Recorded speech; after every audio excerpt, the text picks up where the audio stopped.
ਅਗਲੀ ਖਬਰ ਦੇ ਵੱਲ ਵਧੀਏ ਮਿੰਟੂ ਜੀ, ਤੇ ਗੱਲ ਕਰੀਏ ਸਿੱਖਿਆ ਮਾਮਲੇ ਦੀ। ਸੁਖਪਾਲ ਖਹਿਰਾ ਨੇ ਜੀ ਸਰਕਾਰ ਘੇਰੀ ਹੈ ਜੀ।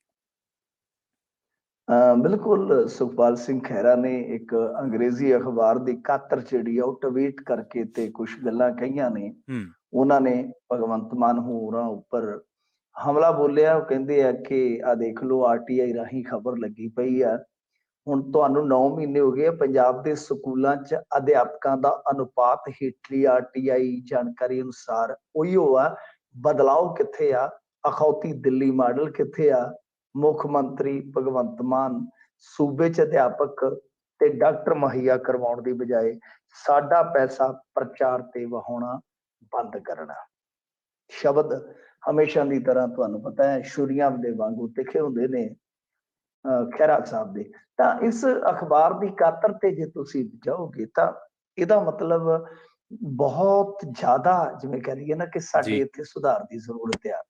ਸਾਡਾ ਜੇ ਤੁਸੀਂ ਦੇਖੋਗੇ ਪੰਜਾਬ ਦਾ ਜਿਹੜਾ ਮੋਸਟ ਲਿਟਰੇਟ ਡਿਸਟ੍ਰਿਕਟ ਹੈ ਉਹ ਹੈ ਹੁਸ਼ਿਆਰਪੁਰ।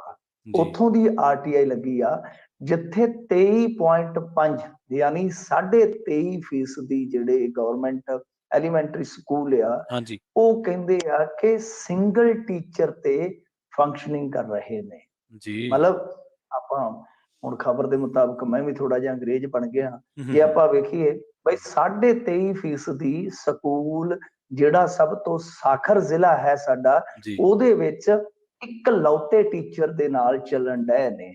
ਤੇ 7% ਗੱਲ ਕਹਿੰਦੇ ਆ ਕਿ ਜਿਹੜੇ ਸਕੂਲ ਨੇ ਉਹ ਮਤਲਬ ਕਿ ਰੋਜ਼ਮਰਾ ਦੀਆਂ ਕਾਰਵਾਈਆਂ ਜਿਹੜੀਆਂ ਨੇ ਉਹ ਬਸ ਇੱਕ ਟੀਚਰ ਦੇ ਸਹਾਰੇ ਤੋਰਦੇ ਆ। ਬਿਲਕੁਲ ਮਤਲਬ ਕਿ ਇਕੱਲੀਆਂ ਕਾਰਵਾਈਆਂ ਦੀਆਂ ਸਿਰਫ ਇੱਕ ਬੰਦਾ ਹੀ ਤੋਰਦਾ।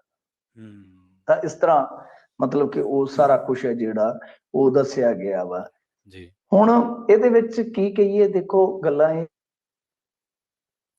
ਆਦਮੀ ਪਾਰਟੀ ਵਾਲੇ ਥੋੜਾ ਗੁੱਸਾ ਕਰਦੇ ਨੇ, ਗਿਲਾ ਕਰਦੇ ਨੇ। ਮੇਰੇ ਨਾਲ ਤਾਂ ਉਹਨਾਂ ਦਾ ਪ੍ਰੇਮ ਪਿਆਰ ਹੀ ਬਹੁਤ ਜ਼ਿਆਦਾ ਹੈ ਕਿਉਂਕਿ ਉਹਨਾਂ ਨੂੰ ਲੱਗਦਾ ਕਿ ਭਾਈ ਕਾਤੋਂ ਥੋੜਾ ਜਿਹੀਆਂ ਵਜ੍ਹਾ ਦੀਆਂ ਉਤਲੀਆਂ ਇਟਲੀਆਂ ਮਾਰਦੇ। ਪਰ ਗੱਲ ਇਹ ਹੈ ਕਿ ਤੁਸੀਂ ਇੱਧਰਲੇ ਪਾਸੇ ਤੇ ਸੁਧਾਰ ਕਰੋ ਨਾ। ਤੁਹਾਡੇ ਮੂਲ ਵਾਅਦੇ, ਤੁਹਾਡੀਆਂ ਜਿਹੜੀਆਂ ਮੁੱਢਲੀਆਂ ਗਰੰਟੀਆਂ ਸੀ ਉਹ ਇਹੀ ਸੀਗੀਆਂ। ਨਾ ਤਾਂ ਦੇਖੋ ਚਲੋ ਸਿਹਤ ਦੇ ਮਾਮਲੇ 'ਚ ਆਪਾਂ ਦੇਖ ਸਕਦੇ ਹਾਂ ਕਿ ਬਈ ਠੀਕ ਆ ਕਲੀਨਿਕਾਂ ਖੁੱਲੀਆਂ ਨੇ, ਫਾਇਦਾ ਵੀ ਹੋ ਰਿਹਾ ਲੋਕਾਂ ਨੂੰ, ਨੋ ਡਾਊਟ।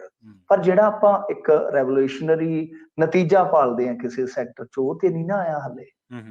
ਤਾਂ ਸਿਹਤ ਮਹਿਕਮੇ ਨੂੰ ਵੀ ਸੁਧਾਰਨ ਦੀ ਜ਼ਰੂਰਤ ਹੈ ਔਰ ਸਿੱਖਿਆ ਮਹਿਕਮਾ, ਔਰ ਇਹ ਤੇ ਬੇਸਿਕ ਚੀਜ਼ਾਂ ਨੇ ਨਾ ਪ੍ਰਵੀਨ ਜੀ। ਅਸੀਂ ਇਹ ਨਹੀਂ ਕਹਿ ਰਹੇ ਕਿ ਰਾਤੋਂ ਰਾਤ ਤੁਸੀਂ ਹਜ਼ਾਰਾਂ ਸਕੂਲ ਖੋਲਦੇ ਹੋ, ਕਾਲਜ ਖੋਲਦੇ ਹੋ। ਸਾਨੂੰ ਵੀ ਪਤਾ ਹੈ ਐਸਾ ਸੰਭਵ ਨਹੀਂ ਹੁੰਦਾ, ਗੋਡੇ ਗੋਡੇ ਜਿੱਥੇ ਕਰਜ਼ਾ ਚੜਿਆ ਹੋਵੇ। ਪਰ ਘੱਟੋ ਘੱਟ ਬੇਸਿਕ ਚੀਜ਼ਾਂ ਅਨੁਪਾਤ ਤੇ ਠੀਕ ਕਰੋ ਨਾ। ਟੀਚਰ ਆਪਣੇ ਕੋਲ ਬਹੁਤ ਨੇ, ਐਸੀ ਨਹੀਂ ਗੱਲ ਕਿ ਟੀਚਰ ਥੋੜੇ ਆ। ਟੀਚਰ ਤੇ ਸਾਡੇ ਸੜਕਾਂ ਤੇ ਬੈਠੇ ਹੋਏ ਨੇ ਵਿਚਾਰੇ ਤੰਬੂ ਗੱਡ ਕੇ ਸਾਨੂੰ ਕਰੋ ਭਰਤੀ। ਤਾਂ ਗੱਲ ਇਹ ਆ ਕਿ ਟੀਚਰ ਵੈਸੇ ਵੀ ਜਿਹੜੇ ਸਾਡੇ ਸੇਵਾਵਾਂ ਨਿਭਾ ਰਹੇ ਨੇ ਵਾਧੂ ਨੇ, ਪਰ ਰੌਲਾ ਅਨੁਪਾਤ ਦਾ ਹੈ। ਇਹ ਲੰਮਾ ਚੌੜਾ ਵਿਸ਼ਾ ਹੈ ਕਿ ਅਨੁਪਾਤ ਦਾ ਮਤਲਬ ਕਿ 100 ਬੱਚੇ ਪਿੱਛੇ ਜਾਂ 10 ਬੱਚੇ ਪਿੱਛੇ ਜਿੰਨੇ ਟੀਚਰ ਹੋਣੇ ਚਾਹੀਦੇ ਆ, ਜੇ ਉਹਨਾਂ ਨੂੰ ਵੰਡਵੇਂ ਰੂਪ 'ਚ ਸਹੀ ਅਨੁਪਾਤਕ ਢੰਗ ਦੇ ਨਾਲ ਲੈ ਆਓਗੇ ਤਾਂ ਉਹ ਪੂਰੇ ਆ ਜਾਣਗੇ। ਪਰ ਅਨੁਪਾਤ ਹੀ ਸਹੀ ਨਹੀਂ ਹੈ ਨਾ। ਹੁਣ ਹੁਸ਼ਿਆਰਪੁਰ ਜ਼ਿਲ੍ਹੇ ਦੇ ਵਿੱਚ ਮੰਨ ਲਓ ਇਹ ਕਿਉਂ ਗੜਬੜ ਹੋਈ, ਇੱਕ ਵੱਖਰਾ ਵਿਸ਼ਾ ਹੋ ਸਕਦਾ ਹੈ, ਉੱਥੇ ਕੋਈ ਹੋਰ ਕਾਰਨ ਵੀ ਰਹੇ ਹੋਣ। ਪਰ ਇਹ ਅਨੁਪਾਤ ਇੱਕ ਬਹੁਤ ਵੱਡੀ ਸਮੱਸਿਆ ਕਿ ਸਹੀ ਅਨੁਪਾਤ ਦੇ ਹਿਸਾਬ ਨਾਲ ਨਿਯੁਕਤੀਆਂ ਕਰ ਲਓ ਤੇ ਉਹ ਮਸਲਾ ਤੁਹਾਡਾ ਹੱਲ ਹੋ ਜਾਏਗਾ। ਜੀ ਬਿਲਕੁਲ। ਮਿੰਟੂ ਜੀ, ਤੁਹਾਡੇ ਯਾਦ ਹੋਣਾ ਇੱਕ ਵਾਰੀ ਖਬਰ ਤੁਸੀਂ ਸਾਂਝੀ ਕੀਤੀ ਸੀ ਆਪਾਂ, ਤੇ ਉਹਦੇ 'ਚ ਇਹ ਸੀਗਾ ਵੀ ਟੀਚਰ ਜਿਹੜੇ ਆ ਵਿਚਾਰੇ ਉਹ ਦੂਰ ਦੁਰਾਡੇ ਇਲਾਕਿਆਂ ਦੇ ਵਿੱਚ ਕਈ ਵਾਰੀ ਤੈਨਾਤ ਵੀ ਕਰ ਦਿੱਤੇ ਜਾਂਦੇ। ਜਲਾਲਾਬਾਦ ਦੇ ਵਿੱਚ ਇੱਕ ਬੜਾ ਦਰਦਨਾਕ ਹਾਦਸਾ ਵਾਪਰਿਆ ਸੀ। ਉਹ ਸਵੇਰੇ ਧੁੰਦ ਦੇ ਵਿੱਚ ਡਿਊਟੀ ਤੇ ਜਾ ਰਹੇ ਸੀ ਟੀਚਰ, ਅਬੋਹਰ ਤੋਂ ਜਾ ਰਹੇ ਸਨ, ਅਬੋਹਰ ਵਾਲੀ ਸਾਈਡ ਤੋਂ ਜਾ ਰਹੇ ਸਨ। FF ਰੋਡ ਤੇ ਉਹ ਹਾਦਸਾ ਹੋਇਆ ਸੀਗਾ। ਧੁੰਦ 'ਚ ਬੱਸ ਟਕਰਾ ਗਈ ਸੀਗੀ।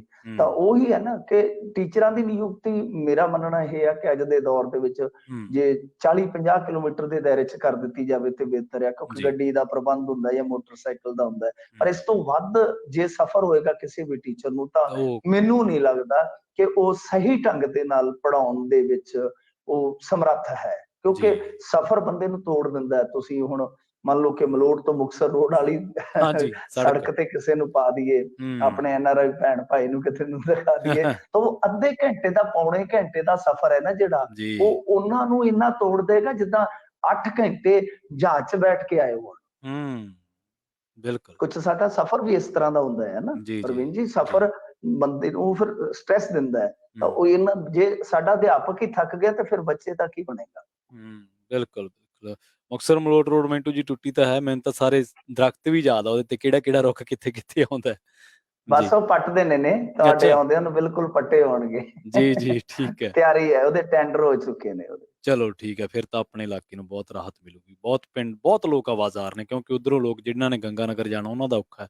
ਇੱਧਰੋਂ ਜਿਨ੍ਹਾਂ ਨੇ ਹਾਂਜੀ, ਉਹ ਹਾਂ, 2-3 ਸਟੇਟਾਂ ਨੂੰ ਜੋੜਦੀ ਹੈ ਉਹ ਜੋੜਦੀ ਸੜਕ ਹੈ, ਤੇ ਬਿਲਕੁਲ। ਗਾਂ ਅੰਮ੍ਰਿਤਸਰ ਏਰੀਏ ਤੱਕ ਨੂੰ ਲੈ ਜਾਂਦੀ ਹੈ। ਹੂੰ।